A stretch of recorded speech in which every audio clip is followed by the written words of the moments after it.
छोटी सी थी जनाबाई, अपने माता पिता के साथ आषाढ़ी एकादशी के दिन आई यहां पर, जिस दिन सबसे ज्यादा भीड़ होती है पंढरपुर में, और पहले से ही सोच करके आई थी कि मुझे वापस घर नहीं आना है।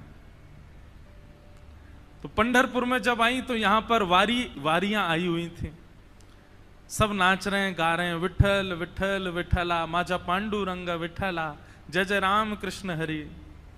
पंढरपुर में आते ही नेत्र सजल हो गए। जनाबाई छोटी सी हैं, अभी 7-8 वर्ष की आयु है। जनाबाई आई और यहां भीड़ में अपने माता पिता की उंगली पकड़ करके घूम रही थी, और वारी में जब आगे पीछे लोगों के धक्का मुक्की हुई तो माता पिता का हाथ छूटा नहीं, छोड़ दिया जानबूझ करके, खो गई बड़ी भीड़ में। बालक तो खो करके रोते हैं, जनाबाई नाच रही थी कि हाँ अब अच्छा हुआ, अब मैं अकेली हूं, अब मैं यहीं खो जाऊंगी, माता पिता को मिलूंगी नहीं, और सदा के लिए अपने विठोबा के पास रहूंगी, अपने विठल के पास रहूंगी। माता पिता ने ढूंढने का प्रयास किया, लेकिन जनाबाई मिली नहीं। जनाबाई प्रसन्न हैं, क्योंकि उनका परिवार तो श्री पंढरपुरी है ना। माता पिता बिछुड़ गए, मेला में छूट गए पीछे, लेकिन जनाबाई इस बात से दुखी नहीं है। बोले क्यों? बोले मेरे माता पिता तो विठल रखुमाई है, मेरी बहन तो चंद्रभागा है।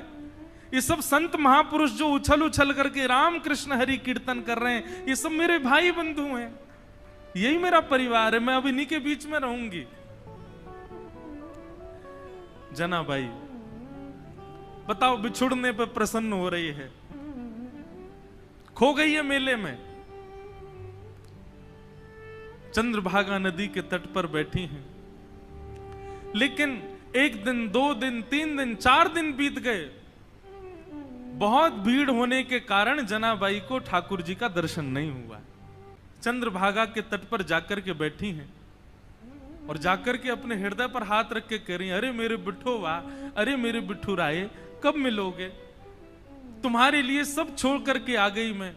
मीराबाई का भाव है ना, भाई छोड़या बंधु छोड़या, छोड़या जग सोए, साधुअन संग बैठ बैठ, साधुअन संग बैठ बैठ, लोक लाज खोई रे, मेरे तो गिरधर गोपाल दूसरो न कोई, दूसरो न कोई। सब छोड़ दिया मैंने विठोबा आपके लिए, और आप हो भीतर बैठे हो बस ऐसे कमर पे हाथ धर के, मुझे दर्शन ही नहीं दे रहे हो। तो जनाबाई बैठी हैं और चंद्रभागा जी के तट पर बैठी बैठी रुदन कर रही हैं कि हे विठोबा कब मिलोगे, हे विठुराए कब मिलोगे। तभी उनके रुदन के स्वर को एक महापुरुष ने सुना, श्री नामदेव जी के पिताजी। उन्होंने जब सुना तो कहा, लाली हम तुझे दर्शन कराएंगे, जब तक चल हमारे घर ही चल, वहां रह के कुछ खान पान करना, भोजन इत्यादि कर लेना, अच्छा सुख मिलेगा। जनाबाई उनके साथ चली गई घर। वहां पर नामदेव जी महाराज और बड़े बड़े कीर्तनकार कीर्तन कर रहे थे। कीर्तन में बढ़िया मृदंग बज रही है, कांसे बज रहे हैं, बालक सब वारकरी बालक जैसे कीर्तन करते हैं। नामदेव जी का कीर्तन चल रहा था, तो कीर्तन की ध्वनि पंडरीनाथ भगवान को सुनाई देने लगी। तो पंडरीनाथ भगवान रुक्मणी जी से बोले सुनो मेरा मन नहीं लग रहा अब यहां पर। रुक्मणी जी बोली क्या करना है? बोले मैं जा रहा हूं कीर्तन में। बोले इतने लोग जो दर्शन के लिए आ रहे हैं ये? बोले अब इनको आप संभाल लो, लेकिन मुझे बहुत जोर से मन कर रहा है कीर्तन में जाने का, मुझसे रुका ही नहीं जा रहा, मैं जा रहा हूं नामदेव जी के कीर्तन में। रुक्मणी जी बोली आप जाइए, मुझे उसकी कोई परवाह नहीं, उसके लिए मना नहीं, लेकिन आप एक चीज देखिए, नामदेव जी नेत्र बंद करके गा रहे होंगे, वैष्णव उछल उछल करके नृत्य कर रहे होंगे, आप जैसे ही जाओगे पूरी जनता आपके पीछे पड़ जाएगी, कीर्तन में भंग हो जाएगा, आप जाकर के वहां कीर्तन में विक्षेप डाल दोगे। तो एक बार पंडरीनाथ जी रुक गए, बोले अच्छा हाँ सही कह रहे हो, फिर तो नहीं जाऊंगा मैं। लेकिन जैसे ही नामदेव जी के ऊंचे ऊंचे स्वर सुनाई दें, विठ्ठल भगवान खड़े खड़े का मुझसे रुका ही नहीं जा रहा, अब जो होगा देख लूंगा, मैं कोने में खड़ा हो जाऊंगा लेकिन मुझको जाने दो। रुक्मणी जी बोली जाओ। पंडरीनाथ भगवान पीतांबरी पहने, गले में सुंदर माला है और ये मुकुट धारण किए, मत्स्याकृत मछली के आकार के कुंडल, और दौड़ रहे हैं नामदेव जी के कीर्तन की ओर। असंख्य भीड़ लगी है। ठाकुर जी ने सोचा कहीं विघ्न ना आ जाए, तो बाहर खड़े हो गए और जहां से केवल नामदेव जी की झलक दिख रही है, कीर्तन हो रहा है, सब नाच रहे हैं, वहीं से ठाकुर जी देख रहे हैं और देख करके वहीं झूम रहे हैं। इतना आनंद ठाकुर जी को आ रहा है। लेकिन झूमते झूमते झूमते झूमते ठाकुर जी को सुध बुध नहीं रही और ठाकुर जी तो कोने से भीड़ में आ गए। अब जैसे ही ठाकुर जी आए, लोगों को कस्तूरी की सुगंधी आने लगी, बढ़िया। पीछे मुड़ मुड़ करके देखें, साक्षात पंडरीनाथ भगवान खड़े हैं। अब तो महाराज नाचना गाना सब भूल गए, सब मार्ग देने लगे और ठाकुर जी नाचते नाचते भीतर प्रवेश कर रहे हैं। नाचते नाचते ये स्थिति हो गई, इतनी भीड़, कोई पांव छू रहा है, कोई हाथ छू रहा है, लेकिन ठाकुर जी नृत्य नहीं छोड़ रहे हैं, उछल उछल करके नाच रहे हैं। नामदेव जी के जब नेत्र खुले और सामने ठाकुर जी को देखा, नेत्र सजल हो गए। जय हो। कभी कभी संशय होता है नाथ, हम आपके भक्त हैं कि आप हमारे भक्त हो। अरे इतना उतावलापन, इतनी उत्सुकता तो किसी भक्त में नहीं होती। वो अपने वस्त्र का भान तो रखता है, आप तो कीर्तन में वस्त्रों का भी भान नहीं रखते नाथ। ऐसे हमारे श्री पंडरीनाथ बड़े दयालु ठाकुर जी। तो जनाबाई जैसे ही पहुंची नामदेव जी के घर, वहां नामदेव जी कीर्तन कर रहे थे, वैष्णव नाच रहे हैं, मृदंग लेकर के करताल बजा रहे हैं। तभी जनाबाई को क्या दिखा कि श्वेत श्वेत वस्त्र, श्वेत श्वेत टोपी पहने, सब वार करी, और इनके बीच में एक पीतांबरी पहने और गोल गोल गोल कोई घूम रहा है। जनाबाई 4 दिन से तो दर्शन हुए नहीं थे ठाकुर जी के। गौर से देखा तो महाराज, आहा, सुंदर ते ध्यान उभे विटवारी, सुंदर ते ध्यान उभे विटवारी, सुंदर ते। श्री तुकाराम जी कहते हैं, जिनका ध्यान इतना सुंदर है विठ्ठल पर, जो वीट के ऊपर खड़े हैं, आहा। जैसे ही दर्शन किया जनाबाई के तो रोम रोम प्रफुल्लित हो गए, आनंदित हो गए। आहा, साक्षात पंडरीनाथ भगवान नृत्य करने हैं नामदेव जी के कीर्तन में। जनाबाई तो वहीं बैठ गई। अब तो तुकाराम जी के नामदेव जी के पिताजी ने सबको बोला, ये लाली यहीं रहेगी हमारे घर पर और यहीं इसका खान पान, कोई इसको कुछ नहीं बोलेगा, ये जैसे चाहे वैसे रह सकती है। जनाबाई छोटी सी हैं, पूरे दिन केवल उनको एक ही प्रतीक्षा रहती थी, कब कीर्तन हो, कब विठ्ठल आएंगे, मैं उनका दर्शन करूंगी। और किसी को दर्शन नहीं होते, जनाबाई को होते थे। नामदेव जी कीर्तन करते और जैसे ही विठ्ठल आते, जनाबाई उछलने लग जाती, अब विठोबा आ गए, विठोबा आ गए। सब जनाबाई को देखते, छोटी बालिका है ऐसा सोच करके अनसुना कर देते, लेकिन उनको तो प्रत्यक्ष दिखते थे ठाकुर जी। सब लोग दर्शन करने के लिए जाते थे। जनाबाई को कहते थे तुम चलो साथ में। जनाबाई कहती मुझे मंदिर जाने की जरूरत नहीं है। क्यों? बोले शाम को कीर्तन होता है ना, विठ्ठल यहीं आते हैं, मैं यहीं देख लेती हूं उनको। ऐसे करते करते जनाबाई का प्रेम और एक जैसे मित्रता संबंध हो गया श्री ठाकुर जी के साथ में।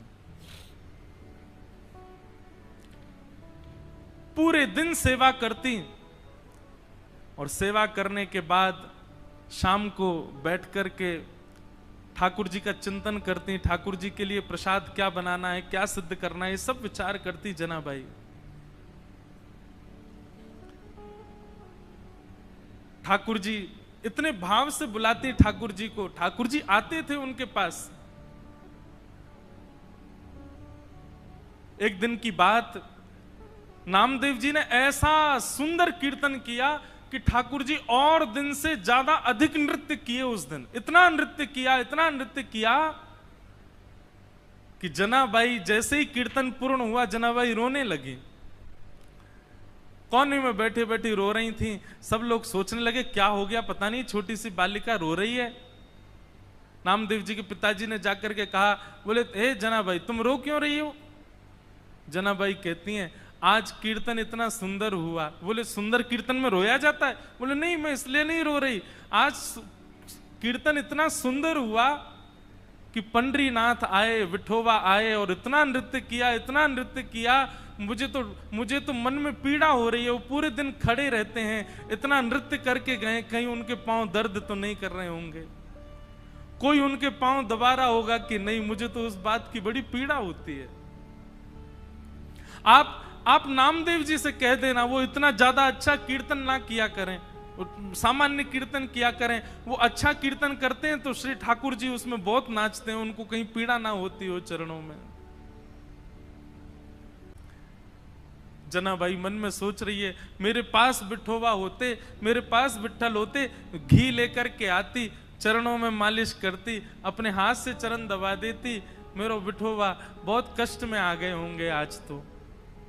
और यही बोलती जा रही है, यही बोलती जा रही है। अब सब तो वहां से उठ करके सोने चले गए, लेकिन वो यही चिंतन कर रही हैं आज विठ्ठल के पांव में दर्द हो रहा है, आज मेरे पंडरीनाथ के चरणों में दर्द हो रहा होगा।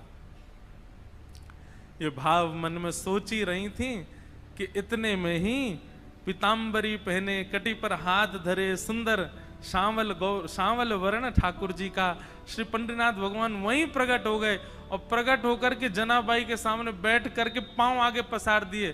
बोले रो क्यों रही हो? तो फिर दबाओ हमारे चरण। आपको अगर लग रहा है कि हमारे पैरों में पीड़ा हो रही है तो दबाओ ना। आहा, जनाबाई, छोटी सी जनाबाई अपने हाथों से ठाकुर जी के चरण दबा रहे हैं।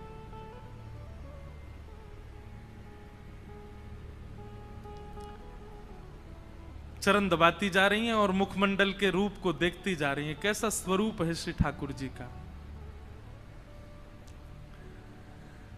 अब छोटी सी बालिका, और क्या कोई वेद मंत्र तो आते नहीं उनको, कोई शास्त्रों की बात तो आती नहीं, ठाकुर जी से पूछें।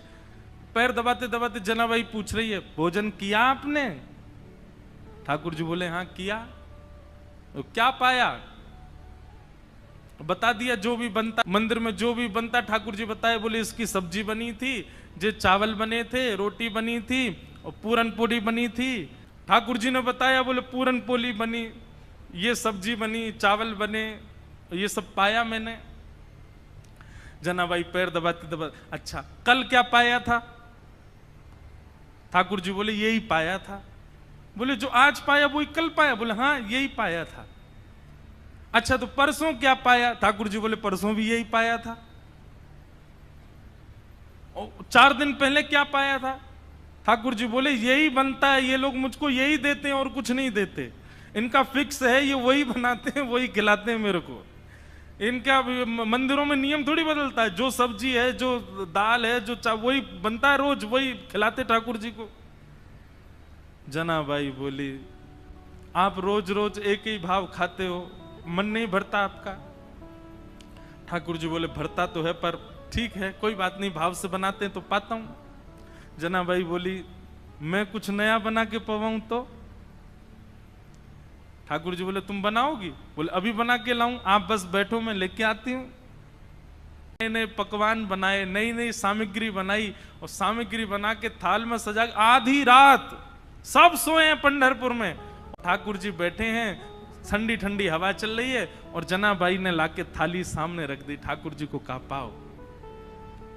ठाकुर जी पा रहे हैं प्रेम से, वो बड़ा सिर हिला हिला करके, चटकारे मार मार करके पा रहे हैं। बोले आहा आज तो नया नया भोजन मिला है। हाँ जनाबाई तेने तो आज आनंद कर दिया, इतना सुंदर भोजन बनाया। बीच बीच में ठाकुर जी इतनी जल्दी खाते हैं कि अपने वस्त्रों पर गिरा देते हैं तो जनाबाई कहती है अरे आराम से खाओ, कहाँ जाना है? बोले तुमको क्या पता, अभी 3:30 बजे मंगला आरती होनी है, मुझे पहुंचना है अभी वहां पर। ठाकुर जी प्रेम से पा रहे हैं। बीच बीच में जनाबाई का इच्छा होती है, मन होती है कि मैं खिला दूं एक ग्रास, लेकिन अभी भय लग रहा है मन में कि कहीं मैंने कहीं हाथ बढ़ा दिया तो कहीं ठाकुर जी नाराज तो नहीं हो जाएंगे। ठाकुर जी ने प्रसाद पाया, बोले जनाबाई कल फिर आऊंगा, बढ़िया बना के रखना कुछ अच्छा, फिर पाऊंगा कल, अभी जाता हूं, हाँ मंगला की समय हो गई। ठाकुर जी दौड़े आए, सीधे महाराज घंटे घड़ियाल बजने लगे और मंगला आरती शुरू। 3:30-4 बजे से ही ठाकुर जी का अभिषेक होने लगा। 1 दिन 2 दिन 3 दिन 4 दिन 5 दिन बीत गए। रोज ठाकुर जी रात में चले जाते हैं और प्रसाद पाके आते हैं। रुक्मणी जी आई एक दिन मंदिर में और यहां बस शयन की तैयारी हो रही थी।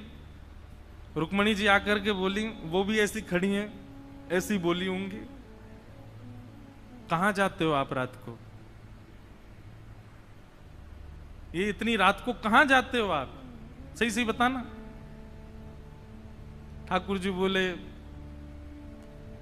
गोपालपुर जाता हूं, वहां पर एक मेरी भक्त है जनाबाई, ये मंदिर में तो रोज एक सा ही बना देते हैं, वहां पे बड़ा नया नया बनाती है, वो खाने में बहुत सुख मिलता है, वहां जाता हूं भोजन करने।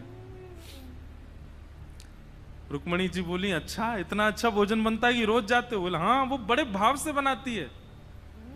रुक्मणी जी बोली हमको भी ले चलो, हमको भी खिला लाओ। ठाकुर जी बोले लेके चलूंगा लेकिन खिलाऊंगा नहीं, खाऊंगा तो अकेला मैं। वो छोटी सी है, छोटे छोटे उसके हाथ हैं, वो छोटे छोटे हाथ से थोड़ी सी दाल बनाती है, थोड़ी सी सब्जी बनाती है, एक ही पूरन पूली बना पाती है बेचारी। और तुम चलोगी, तुम्हारा भी पेट मेरा भी पेट, उसको बहुत श्रम हो जाएगा, उसको इतना नहीं बनवाना भोजन। चलो साथ में, लेकिन दूर खड़ी रहना, देखती रहना, और बीच में भी मत आना, वो सहजता उसकी खत्म हो जाएगी, वो तुमको देख के फिर बनावटी बात करेगी।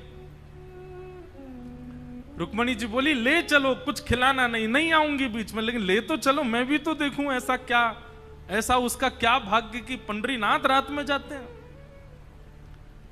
रुक्मणी जी गई हैं, दूर खड़ी देख रही हैं, जनाबाई थाल लेकर के आई है। ठाकुर जी प्रेम से पा रहे हैं।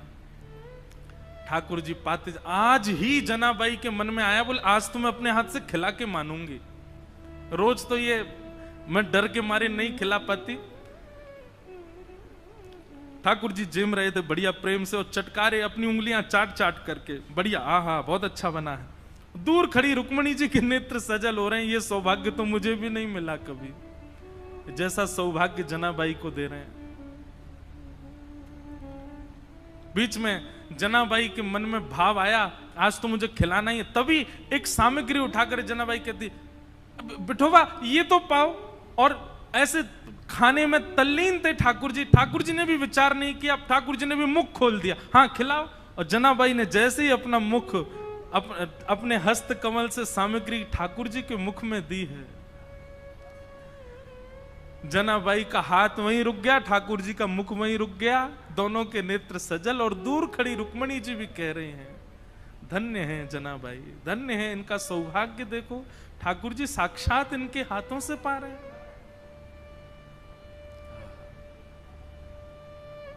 ऐसा भाव। रुक्मणी जी नतमस्तक हो गई, मन में विचार करने लगी कि मैं भी जनाबाई से मित्रता कर लूं, इनके बहाने मुझे भी ये सुख मिल जाया करेगा। जो सुख लक्ष्मी जी को भी नहीं है वो जनाबाई को दे रहे हैं ठाकुर जी।